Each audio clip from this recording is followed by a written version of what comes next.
我觉得观看柏野正次郎这个人，其实就可以看从1932年一直到1940年的台湾的流行歌的重大的发展。一刚开始的时候，他的开放态度非常重要，因为假设他一刚开始的时候没有鼓励，也许台湾人就不会写自己的歌。所以一刚开始的时候，他是大撒币式的鼓励大家，我请你作词，我请你作曲，你们做来了之后，我都给你们钱，好坏兼收嘛。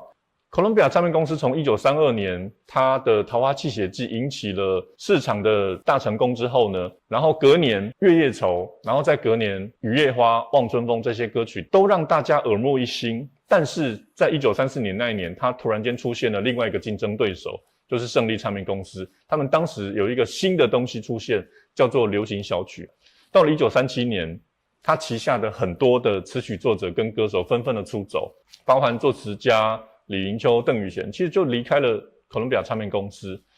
林泰威老师想说什么？订阅点亮大稻埕频道。